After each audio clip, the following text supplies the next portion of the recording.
আমি ইসলামিক ফাইন্যান্সের ছাত্র হিসেবে আজকে আপনাদের গাইবান্ধার মানুষকে একটা পরামর্শ দিয়ে যাই। ধনী হওয়ার উপায় কি? 1 নাম্বার, ধনী হওয়ার পৃথিবীতে কোনো শর্টকাট রাস্তা নাই। প্রত্যেক শর্টকাট রাস্তা হারাম। প্রত্যেক যে এসে আপনাকে বলবে যে এখানে এটা করো, এতদিনের মধ্যে তুমি এত টাকার মালিক হয়ে যাবে, নিশ্চিত জেনে থাকবেন এটা হারাম। পৃথিবীতে ধনী হওয়ার কোনো শর্টকাট রাস্তা নাই, প্রত্যেক শর্টকাট রাস্তা জুয়া। তাহলে ধনী হওয়ার রাস্তা কি? ধনী হওয়ার রাস্তা হচ্ছে কম্পাউন্ড পদ্ধতিতে ধনী হওয়া। সেটা কি? আজকে আপনাদের উপস্থিত জনসমাজকে বললাম আমার এক হাতে আছে 50 লক্ষ টাকা, আর এক হাতে আছে 1 টাকা। আপনারা কে 50 লক্ষ নিতে চান, কে 1 টাকা নিতে চান? তবে শর্ত কি জানেন? এই 50 লক্ষ টাকা থেকে 1 টাকাও বাড়বে না, আর এই 1 টাকা থেকে প্রতিদিন এই 1 টাকাটা দ্বিগুণ হবে। আজ 1 টাকা তো কাল 2 টাকা, 2 টাকা তো পরের দিন 4 টাকা, 4 টাকা তো পরের দিন 8 টাকা, 8 টাকা তো পরের দিন 16 টাকা। কতদিন দ্বিগুণ হবে? 30 দিন। তা আপনারা এখানে বসে থেকেও যদি এখন ক্যালকুলেশন করেন, আপনার মনে হবে আরে বাড়তে তো 8 টাকা, 8 টাকা থেকে 16 টাকার কতই বাড়বে, 16 টাকা থেকে 32 টাকা, তার চেয়ে ভালো এই যে 50 লক্ষ টাকা এটা নিয়ে নিই। আপনি তাহলে ধনী হতে পারবেন না। আপনি এখনো ব্যবসা বুঝেন না, আপনি এখনো জুয়ার মধ্যে আছেন।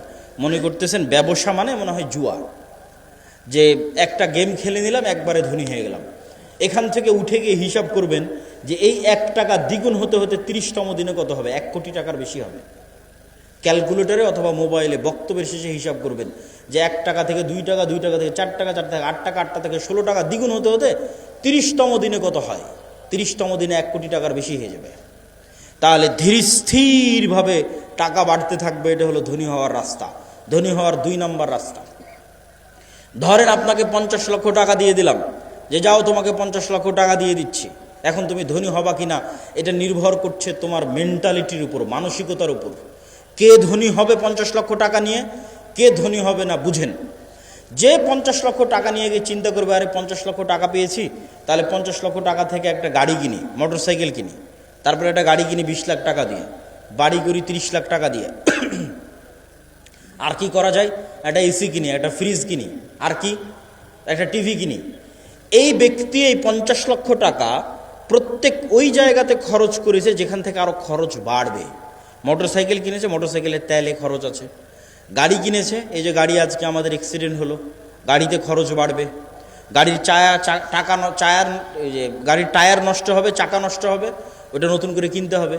প্রতিদিন মোবাইল লাগবে, মোবাইল দিতে হবে। ও যে এসি ফ্রিজ কিনেছে, ওখানে কারেন্ট বিল আসবে, বিদ্যুৎ বিল আসবে। মোবাইল কিনেছে, ইন্টারনেট কিনেছে, ওয়াইফাই কিনেছে, ইন্টারনেটের বিল আসবে। তাহলে এই টাকা প্রত্যেক ওই জায়গাতে ব্যবহার করলো যেখান থেকে আরো খরচ বাড়লো। এই জীবনে কোনোদিন ধনী হতে পারবে না। এর ধনী হওয়ার রাস্তা ফুল স্টপ হয়ে গেছে। এই যদি প্রবাস থেকে কোটি টাকা ইনকাম করে নিয়ে আসে তাও ধনী হবে না, গার্মেন্টসে কাজ করে ইনকাম করে তাও ধনী হবে না, আপনারা যদি মাঠে জমিতে কাজ করে টাকা জমা করেন তাও ধনী হবেন না। শেষ ধনী হওয়ার রাস্তা। ধনী কে হবে? 1 টাকা ইনকাম করেছে, 10 টাকা ইনকাম করেছে, ইনকাম করার পর যে চিন্তা করতে পারবে যে আমার গায়ের জামাটা ছিঁড়া আছে, ছিঁড়াই থাক, আমার পায়ের স্যান্ডেলটা ছিঁড়া আছে, ছিঁড়াই থাক, আমার বাড়ি মাটির আছে, মাটিরই থাক। আগে 10 টাকা এমন জায়গায় ব্যয় করি যেখান থেকে আর 1 টাকা ইনকাম হবে, যেখান থেকে আর 1 টাকা ইনকাম বের হয়ে আসবে, ওই জায়গাতে আগে ব্যয় করি এই 10 টাকা। এই ব্যক্তি ধনী হয়ে যাবে। সময় লাগবে, 30 বছর সময় লাগবে, কিন্তু এই যে কম্পাউন্ড ওয়েতে আস্তে আস্তে বাড়তে বাড়তে শেষের দিকে গিয়ে কোটিপতি হয়ে যাবে দ্রুত। শেষে গিয়ে দ্রুত কোটিপতি হবে, শুরুতে অত দ্রুত হবে না, কিন্তু ওর পদ্ধতি ঠিক আছে। আর 10 টাকা ইনকাম করে বলবেন আজকে নতুন জামা লাগবে, 10 টাকা ইনকাম করে বলবেন আজকে নতুন স্যান্ডেল লাগবে, আজকে এসি ফ্রিজ লাগবে, জীবনে ধনী হবে না। যে টাকা এমন জায়গায় ব্যয় করতে পারে যেখান থেকে আবার টাকা ইনকাম হওয়ার রাস্তা তৈরি হবে, এ ধনী হয়ে যাবে, আজকে যতই গরিব থাকুক।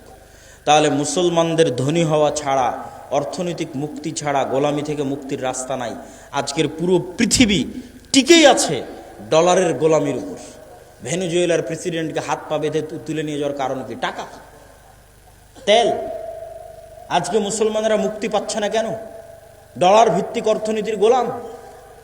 সব IMF, ওয়ার্ল্ড ব্যাংকের কাছ থেকে লোন নিয়ে রেখেছে। সারা পৃথিবীর সকল অর্থনীতির কন্ট্রোল ইহুদিদের হাতে। তাহলে মুসলমান বলবে আমি ঘুমাবো, বসে থাকবো, ফ্রি ফায়ার পাবজি খেলবো, ব্যবসা করবে না, টাকা পয়সা ইনকাম করবে না, মুক্তি হবে? এটা অসম্ভব। ব্যবসা করতে হবে, টাকা পয়সা ইনকাম করতে হবে। আল্লাহ সুবহানাহু ওয়া তাআলা কবুল করুক, আল্লাহুম্মা আমিন।